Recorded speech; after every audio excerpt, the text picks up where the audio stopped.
Hello, good afternoon. You're watching Chris on Real Talk. I hope you're all well.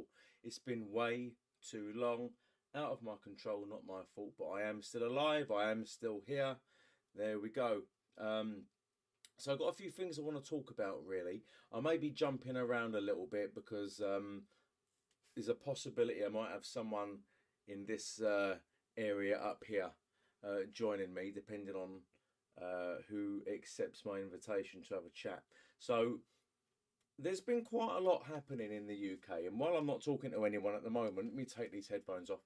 There's been quite a lot happening in the UK of late on the news. I do try and keep up with what's going on, and I want to know what your opinions are. What are your opinions? I want your opinions on Rishi Sunak. I want your opinions on boring Keir Starmer. That's what I want. I want your opinions on illegal migrants crossing and what you think we can do about it. This is a general chat. What do you reckon the government can do to fix the situation with these illegal crossings? Do you think the crossings would stop if planes were taken off to Rwanda? Let me know what you think now.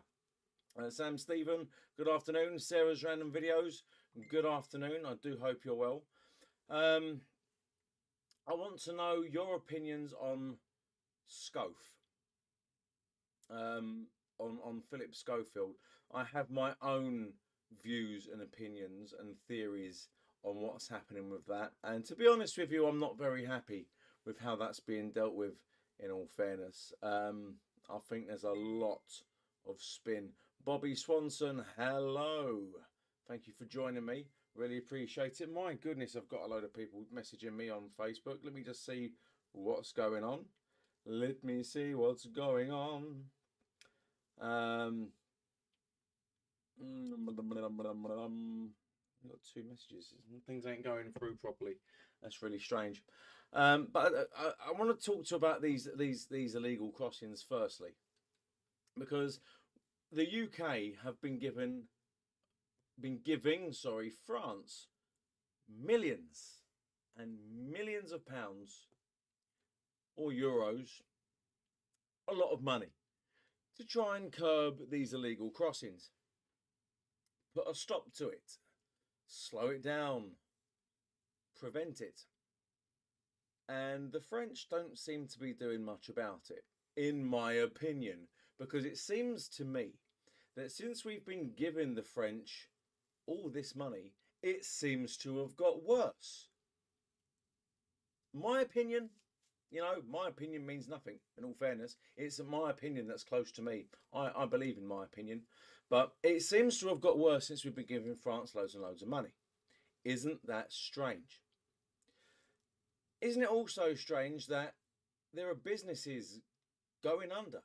The British tourist industry is absolutely on its knees.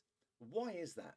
Is that possibly because we've got people coming over to this country illegally, being housed in hotels, which then means people can't go on their holiday to the coast or wherever they want to go because the holiday they wanted is now thwarted by illegal migrants coming across, being given free accommodation in hotels, being given money and free food and free accommodation, to which they complain. Very annoying. And then the hotels that are empty, the ones that are free, the ones that aren't part of this ridiculous joke of a scheme, they know that they are the only hotels in the area. They're going to bump their price up. And they have been bumping their prices up, which is understandable, supply and demand. I understand it. I don't agree with it, but I get it. It seems to me that since we've been giving France all of this money, they've been coming over because the French, in my opinion, seem to be lining up these boats like Ubers. It's a case of get yourself to the coast, get as close to the beach as possible. You pay the money, we'll provide the boat, head for the White Cliffs. You may or may not get there, but don't you worry, because the second you leave the French shore, the English will pick you up if they find you and bring you home anyway. They'll bring you to their ridiculous joke of a country, and they'll give you all the things that you claim to want to have. And yet, there are things happening in France where yesterday or the day before, a man who recently applied for asylum and was refused decided to stab 4 children and other adults. A man that was previously given asylum in a different country but was refused in France. Why did he decide to move to a different country and get asylum somewhere else? So if this is what's going to happen, so if we refuse people over here, is this the start of people turning violent and stabbing our children? Or is the best way to prevent this from happening is to stop people coming across illegally in the first place? Let me know what your thoughts and opinions are. Ross McGarry, hi, how are you? Thank you very much for joining. Hi Chris, how you doing, pal? I've missed you like we have all also, buddy. Appreciate that. I'm cool, I guess. Sadiq Khan is trying to remove travel cards. Sadiq Khan is a piece of work. So this bloke, I've never been a fan of Sadiq Khan, and I've never ever made that a secret. Sadiq Khan, as far as I'm concerned, is quite possibly the worst thing to happen to London ever. In fact, the worst thing to happen to London was more than likely the bubonic plague. Then you've got Sadiq Khan. The crime under this bloke is absolutely ridiculous. The housing is absolutely ridiculous. The potholes in the roads because of the lack of funding to local councils is absolutely ridiculous. And yet we're paying through the teeth in council tax. Thank you very much, Sadiq Khan. We're paying through the teeth in other charges like ultra low emission charges, which are expanding, which is an absolute farce. Because, and I'll tell you the reason why, I use the underground from time to time. I do frequent the underground, and the pollution on the underground is so bad that I've actually got a bit of a wheeze now, which is, I can't shift it. And the air quality outside, and it's been proven, the air quality outside, even with traffic, is well within the safe limits of what is acceptable. And you go into the underground and it's absolute joke. Will you be driving the Route 12 again? Highly unlikely, but not impossible. If I'm asked to go back on loan, or if I've got no other choice, then it's a very slim chance I would drive the Route 12 again. But as it stands currently, no. I'm quite happy where I am. But no, Sadiq Khan, so what you're doing, Sadiq Khan, is you are literally trying to balance your own complete financial cock-up with everything that you've decided to cock up with. And what you're doing is charging people for the privilege of breathing, and charging people for the privilege of driving within our own city. People that need to drive to work, you know, and you literally charge. And the thing is, as and when this expansion comes in for the congestion charge, you're still going to have muppets at Just Stop Oil causing absolute carnage on the streets.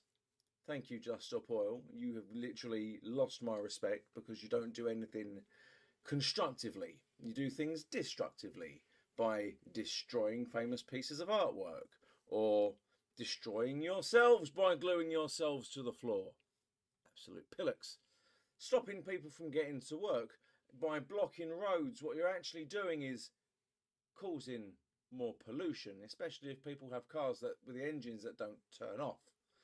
And you want people to drive electric cars. I get that. You want people to, especially the government in particular, to not have any new licenses for drilling for oil anywhere within the UK, whether it's onshore or offshore. You're against fracking, which in all fairness I was for a long time, but even if it is a short-term benefit, it's got to be better than absolutely nothing, hasn't it?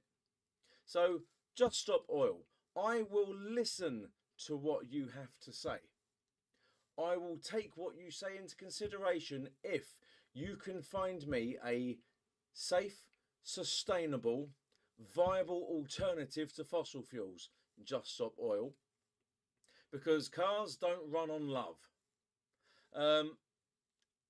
Have you also heard of TfL Superloop? I've heard of Superloop, or also I've heard it being referred to as the Hyperloop. But it's only in passing conversation. I'm not actually sure what it is, but be interesting to find out what it is because it sounds quite cool. But just stop oil. You give me a viable alternative and I will listen to what you have to say. Because like I said, cars do not run on love. I went from a diesel car to a petrol car, from a petrol car to a hybrid petrol car, and I had so many problems with the hybrid that I changed my car again last year to a car which genuinely drinks petrol like a bitch. It's a 2.3 turbocharged beast of a car which growls like Satan's arse. No, it doesn't growl like Satan's arse, but it's a powerful car. Basically, it is a gas guzzler. And yet, for how fast it is and for how big the engine is, it's not the biggest engine in the world, but it does go some. For the amount of fuel that it drinks, it's exempt from the ULEZ. And this is where it makes no sense to me. Because according to Sadiq Khan with the ULEZ, it's perfectly acceptable for you to drive cars within London and kill children, which is what he said and other people have said. It's okay to do that if you pay. So it's okay to cause people to have lung cancer and, you know, COPD, and people can get all these different particles in their bodies and die from people driving to and from work. It's okay if you pay. It's fine. It's perfectly fine. There's a price on people's lives, Sadiq Khan, clearly. You've put a price on people's lives, which is, you know, congestion charge plus ULEZ, according to Sadiq Khan. As long as you pay over 20 odd pounds a day for the privilege of travelling within our city in your own vehicle, you're okay to kill someone. Thank you, Sadiq Khan. Fucking pillock. Yes, I agree, says Sarah's Random Videos. She also says, I used to have a loop bus service in Medway, but it was a massive Charlie Foxtrot. So it was stopped. Bobby Swan says, have you also think about the electricity grids can handle all electric vehicles? And I'm going to get onto that when it comes to electric vehicles, because there's a reason why I don't have an electric. In fact, not just one reason, there's many reasons why I don't have an electric vehicle, because the main reason I don't have an electric vehicle isn't the cost, believe it or not. No. If I bought an electric vehicle, I would be doing more harm to the planet than good. And I will explain that after I read I'm Cool, I guess, his comment. I've noticed some of the London buses have a grey or orange sticker on top.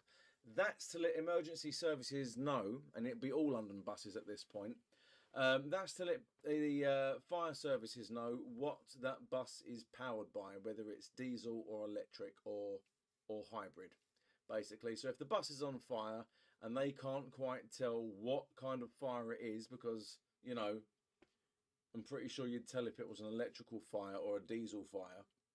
In all fairness, you would know, but they put stickers on it to, you know, make everyone look stupid. But so electric. Going back to electric cars. So if everyone went to electric cars, everyone, we would all be out of pocket, because the cost of recharging an electric car is now almost as expensive as refueling your car with petrol. And you get less range. Yeah? My car gives me just over or just under 300 miles a tank, which isn't great. It's not great at all. You know, to fill it up from empty probably cost me around about 60, 65, 70 quid, depending on where I go. You know, charging your electric car is not far off that. It is ridiculously expensive charging your electric car now, and it's only going to get worse as the cost of fuel comes down. The cost of electricity is going to go up, apart from the fact that you're, you know, spending a lot of money on these electric vehicles. You also have to think of the carbon footprint these things leave, because the cobalt that needs to be mined to create the lithium batteries in these cars is mined by children in some places anyway. And mining the cobalt that goes in these batteries is literally physically destroying the planet. You see, whatever you do to the atmosphere, eventually the earth will fix itself. That's a fact. You know, when people say you're destroying the planet, we're not destroying the planet, we're destroying the atmosphere. And the atmosphere will mend. The earth will heal itself eventually. If we all went carbon neutral, the earth would eventually repair itself. That's what's going to happen. But when you're mining physical resources out of the earth, you're literally destroying the earth. And how are these resources mined? If it isn't done by children with a bucket and spade, it's done with large diesel guzzling JCB type juggernaut behemoth vehicles. The same as most raw materials and elements are mined nowadays. They are done with great big gas guzzling nasty vehicles. And then where are these vehicles made? I hear you say these Teslas and these other electric vehicles, they're all made in Japan or anywhere else overseas, because nothing's really made in the UK anymore. No. So when these things are made at a tremendous carbon cost, they are then put on a ship which doesn't run on solar power. These things don't run on love. These ships don't run on nuclear energy. No, they run on fuel to get around the world to the destination port, to have then those vehicles driven onto the back of a truck to then be transported to their dealership of you know, the destination, where someone is then going to think they're doing the planet a favour, when in actual fact they've ended up killing the planet just that little bit more and made themselves just that little bit more poorer. Electric vehicles are a wonderful idea, but they're shit in practice, is what they are. Let's read some more of these comments, shall we? I've noticed some of the London buses have grey stickers. The only thing Sadiq Khan did was the Elizabeth line. And yet I hear on the bus radio almost on a daily basis that there are problems with the Elizabeth line. Who'd have thunk it? Who'd have thunk it? So going back to the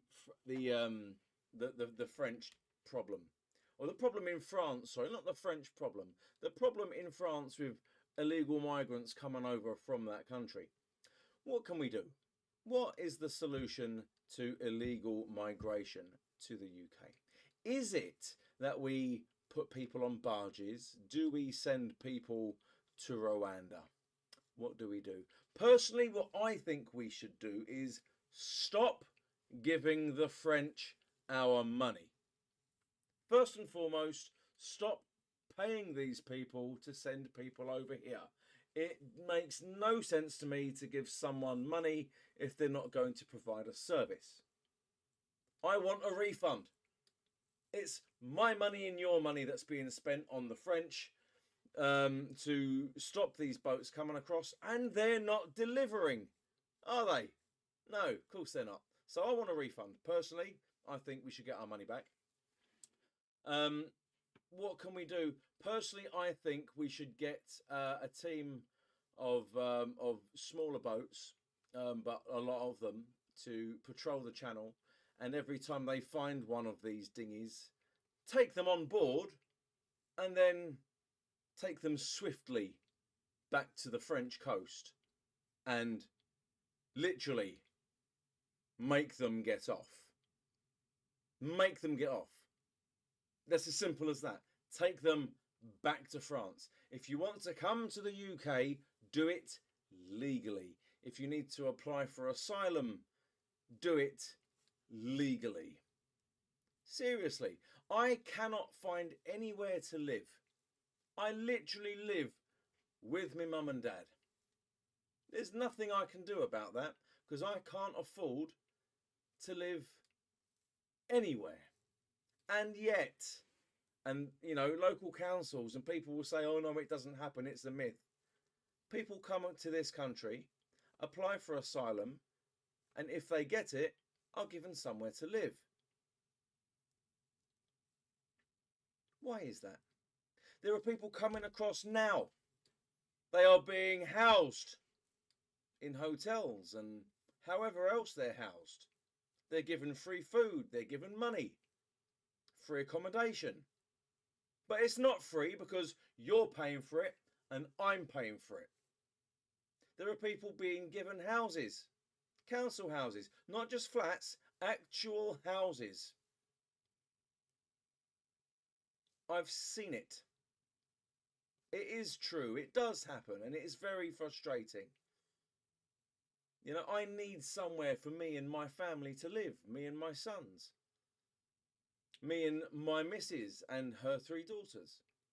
The 5 children together would be absolutely amazing. I would love somewhere big enough for all of us to live. And that's never going to happen, is it? Unless I somehow win the lottery. And yet people are being housed that shouldn't be here. So what do? Do we send people to Rwanda, or do we stop people literally coming across by literally stopping them coming across and take them back to France? Do we find out who these people are when they're here, where they come from, and literally put them on a plane going back to where they came from? Do it legally. Start again. Do not pass go. Do not collect £200. What is the solution to illegal migration to the UK? The UK is not the best place for you. It's not. And yet you've got the likes of Gary Lineker, Mr. I would house people in my house. I would do this. I would do that, encouraging this to happen, knowing full well that 99% of the public can't do that. Mr. I'm a woke lefty. I'm going to throw money at things and show people how virtuous I am. Mr. Gary Lineker, you're a prick. If you had no money, you wouldn't do that, would you? Mr. I've got too much of an opinion on national television. On the BBC, no less. But you got away with it because you're a sports commentator. You're an arsehole. That's what you are. So let me read some more of this. I'm going to have to scoot in a wee bit. Chris says, Sarah's random videos. I've got karate tonight. Ooh. The club I go is an exclusive one. I'll catch you later. Keep safe in the hot weather, everyone. Sarah, you stay safe yourself and have a wonderful time. Don't mess with Sarah. She'll kick your ass. How do you deal with fare evasion? That is a wonderful question. How do I deal with fare evasion versus how do I want to deal with fare evasion? Because things have changed. Things have changed somewhat. This light's going to fall down. Please don't do that because it's going to be very annoying. So how do I deal with fare evasion? So you get on my bus and you ask me, there's a good chance if I feel you're being genuine with me, I will let you go. There is a button I can press at the top that says fare evasion. And what that does is when I push that button is it flags up with TfL as that bus stop as being a hotspot area. This camera's really annoying me. As that camera being part of a hotspot area. And sooner or later, if the button is pressed enough times by enough bus drivers at that bus stop, TfL will send an operative round to that bus stop at a specific time to try and catch as many people as possible. The problem with that is TfL are at least 80 to 90 revenue inspectors short at any given time, and they don't want to spend the money on wages for hiring these people. And yet, if they were to hire these people, they would collect the revenue in order to pay for the people. Makes no sense. So we're being encouraged now. We're being encouraged to let people on. Avoid the confrontation, we're being told. Just let people on. If someone walks past you, don't pull them up. To me, and I've been told this by management, and to me, that is exactly the same as your dog shitting on the carpet and giving it a biscuit. Well done, Rover. You just shat on the carpet. Here's a reward. Now that dog is going to carry on shitting on the carpet, expecting that reward. The more you let people on the bus for free, the more they're going to expect to get on the bus for free. That's their reward for being shitters. Literal shitters. And yet when I try to do my job effectively to TfL's rule, I get told I'm wrong by the people that I work for. So to save getting in trouble anymore, I'm going to do exactly that. I am going to let people on. I am going to let you go. I'm at the stage now where I've done my job so well for so long and got absolutely no thanks or recognition for it that I just don't care. I drive my bus safely. I drive my bus smoothly. I drive my bus comfortably. I'll give you very good customer service. You know, I'll be nice as pie to you. But at this stage, I feel that I've had my 2 fingers stuck up at me. So when it comes to fare evasion, I genuinely don't care anymore. And this is coming from the person that said not too long ago that I don't let people on the bus. This is coming from the person, me sitting here, who literally read out the rules for those under the age of 18 on how they should conduct themselves and the rules of their travel on London's buses. I read those rules out live here on YouTube.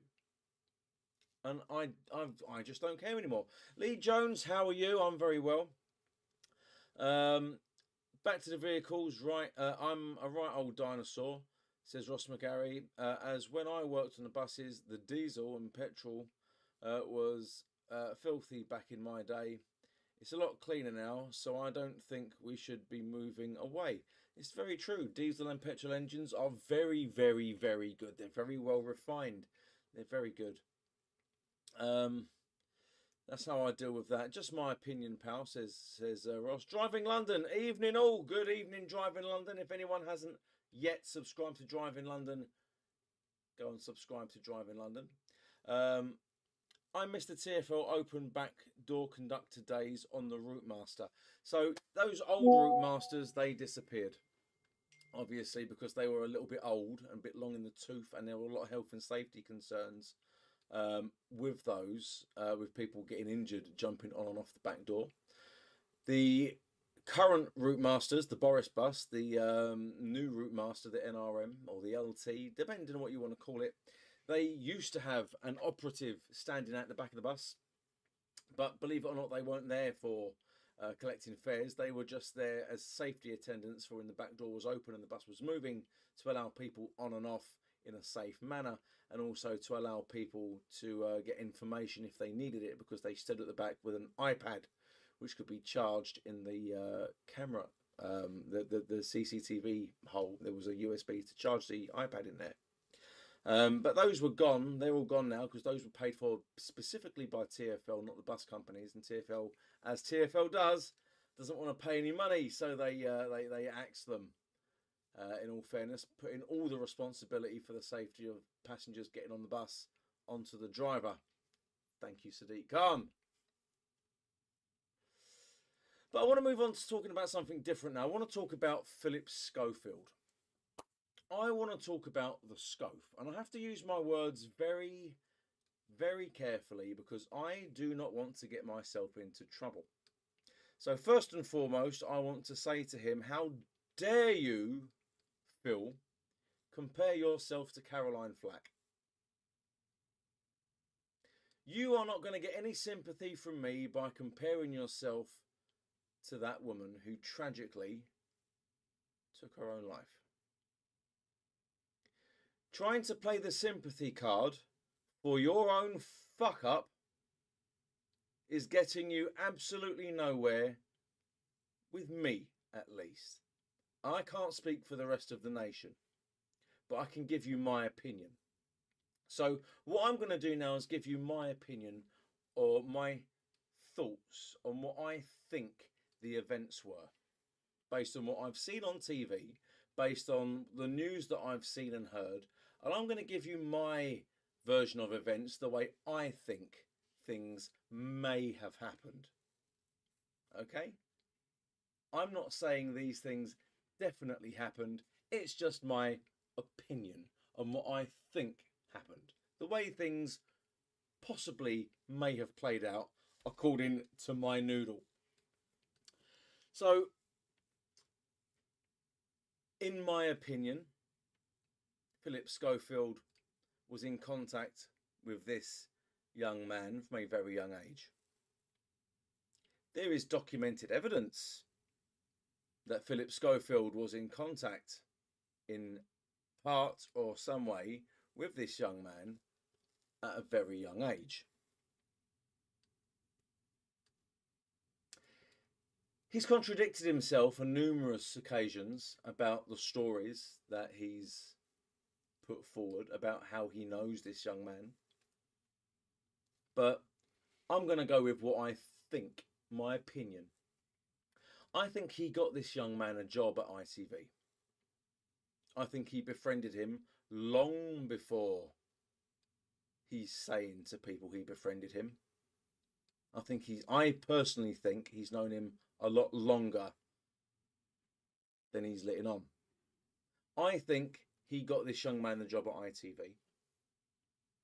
I think he and this young man had relations long before it was discovered. Personal opinion, I can't prove anything.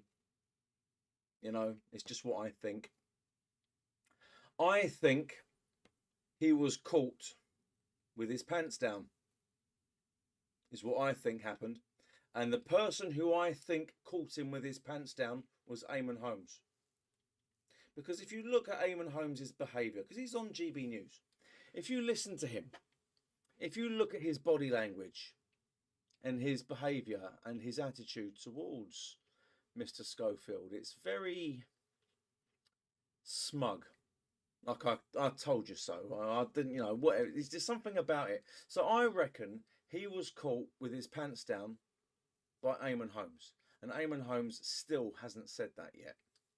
I think Eamon Holmes said to Phil, I've caught you. If you don't do something or end this now, I'm going to out you on national television, to your wife, to your colleagues, with this young man. I think, my opinion, Philip Schofield panicked and came out as gay because of this. And everything else from his coming out as gay was swept under the carpet, to be forgotten about. That's what I think. I also think that he knew what his brother was. And for those who don't know, Philip Schofield's brother has been convicted as a nonce. I think Philip Schofield knew about that. Personal opinion, can't prove it. Only my opinion. I think he knew his brother was a nonce. But more importantly, I think his brother knew that he was a nonce too. Again, my opinion. Only my opinion. I can't say Philip Schofield's a nonce because, as a fact, it's my opinion. I think he's a nonce. And I think his brother knew that he was a nonce as well. I reckon they traded stories. And obviously, when Philip Schofield's brother is in the news and it turns out he's been convicted, all of this starts coming out about Philip Schofield. Isn't that strange? And then Jack Jones, the infamous internet prankster, catches them a while back, Phil and this young man having dinner. It could wreck his career, he said, if this got out. Why would it wreck your career? You know, you could have just been having dinner with someone you was talking to on Twitter as a fan. Like, no problem. I'll have lunch with you. Thank you for that. I really appreciate your support. I'll pick up the tab. I really appreciate that. I don't normally do this, but do you know what? Thank you for your support. You know, here's my autograph. Goodbye. No, it wasn't that though, was it? No. No. So my personal opinion is that Philip Schofield knew this kid from a very young age. I think all of the evidence points towards Philip Schofield grooming this young man. And then when he was old enough, and remember the legal age of consent in the UK is 16. The legal, and for those of you across the sea, whether you're in Australia or America in particular, the legal age for sexual consent in the UK is 16. My personal opinion of that is that's way too young. That's a child. That is a child. Giving consent should be, in my opinion, from the age of 18. I think, and it's my opinion, I can't prove anything because I have no evidence. It is my opinion that Philip Schofield was having relations of a physical nature with this boy from the age of 16. At least. But groomed him beforehand. If I'm wrong, and it's proven that I'm wrong on what my opinions are, I will give an apology. And I will mean it. Wholeheartedly, I'll put my hand on my heart now. If I'm wrong about any of what I've said, in my opinions, I will give a wholehearted apology. But it's just an opinion. And if it turns out in the long run that any of it turns out to be true, I told you so. And I will say I told you so as well. And I'll say it with great relish. The way you have to look at it is I've seen posts on social media saying, what about Elvis Presley? What about this person? What about that person? What about them? Different times. If that was happening today, I'd say the same thing. I wasn't alive back then. Social media wasn't a thing back then. But I guarantee if those people were alive today and those things were happening today in the public light, they'd get called out for it. So yes, those things are in the past. What about those people? Yes, that happened. It doesn't make it right though, does it? What's going to happen? What if, here's a what if for you. What if later on, when Philip Schofield is an old man and he passes away, what do you think the likelihood is of young men or young women coming forward and saying, Philip Schofield done this to me? Just like what happened with Jimmy Savile. I actually feel sorry for his wife and his kids. Because not only did he lie to them, he betrayed them in quite possibly one of the most shocking ways imaginable. And he was caught. He lied to his colleagues, he lied to his friends, but more importantly, he lied to his wife and his kids. He's lied to you, he's lied to me. And I personally think, and it's my opinion, I can't prove it, I personally think he's still lying now. And he's trying to play every single card to get sympathy off you, off of me, to let people back off and leave him alone to stop any other further investigations. Because believe me, I think personally there will be further investigations into that man. I personally think he's guilty as sin. If you see it, if you suspect it, report it. And not only that, this is what gets me, is Eamon Holmes, in my opinion, I think he caught him. Why did he not say anything? Maybe he didn't know how young this bloke was when he first started having sex with him. But again, I can't prove that. It's just my opinion. It's just my... Everything I've said here is straight from me. No one's influenced what I've said here. It's just my opinion on it's my version of events. None of this is factual. Well, some of it is factual, but leading up, the main things that lead up to the events, I think, in my opinion, it makes sense. But we're going to read some of this now. Since you use TikTok as well as YouTube, have you heard of Mizzy? No, I haven't heard of Mizzy. I have no idea who that is at all. Remember to thumbs up. Remember to like Drive in London as well. So everyone, go and subscribe to Drive in London. Go and like his videos. You'll love it.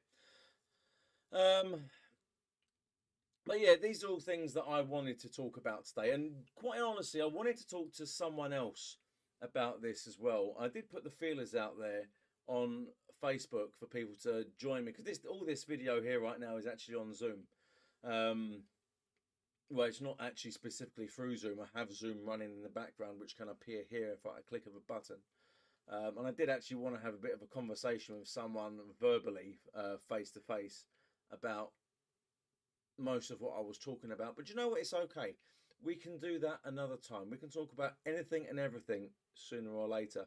But again, these are my opinions and what I think is happening in the UK. What can we do about this? So personally, what can we do about paedophiles in the UK is bring back the death penalty. People say that's barbaric, and I don't care. I don't care. If you get caught harming or molesting children, you deserve to go to prison for the rest of your life or die. Especially if you sexually molested children. I believe you should die. If it can be proved without shadow of a doubt that you are 100% guilty as sin, you should receive the death penalty in the UK. Bring it back, I say. Bring it back. There's a deterrent for you. If you want to stop boats coming across to this country, send them back straight away to their country of origin, or tow their dinghies all the way back to France. But be persistent with it. Be persistent with it. Don't just do one or two and say, look what we've done, boys. Look, look. Don't do it. Don't come over here. We'll do it to you too. No, no, no, no. Don't just talk about it. Do it. Be relentless with it. Every time a dinghy's spotted, take it back to France. Anyone that makes it across to this country, put them on a plane, send them back to where they started from. I personally now don't care anymore. I used to care. I don't anymore. Because sooner or later it's going to start affecting you. It's going to start affecting me. Financially, it's going to start affecting us. When you start seeing hundreds of homeless people on the street that you know have come across on a boat. When you start noticing crime go up. When you start noticing people on the news being stabbed by foreign nationals that have come across illegally, what's going to happen? When is it going to be too late in the UK to do something decent for the British people? All the men, women, theys and thems, everyone who is here by birth, or at least have the decency to apply for application to be here legally. Anyone who is British, we deserve better from the government. Anyone who isn't British, who lives here legally, who pays tax, who works and contributes to the system, welcome. I think you're fantastic. I personally think legal migration is a wonderful thing, even though I voted for Brexit. Not all Brexiteers are against legal migration. I'm a fan of it. It's a wonderful thing. Illegal migration is, in my opinion, unacceptable, because everyone has to pay for that, and that's not fair. So what do we do? Anyway, you have been watching me for the last however long. My timer is no longer working. I appreciate everyone that's taken time to watch this video. Thank you very much for joining me and listening to me drone on and on and on. I really appreciate absolutely everyone that drops a comment in the comment section down below. I do read them all eventually. Please, if you like this video, feel free to like and share it. And what would really help me out is if you subscribed. Thank you very much, everyone. You've been watching Chris. You've been watching Real Talk. Have a wonderful day. Love you lots. Mwah.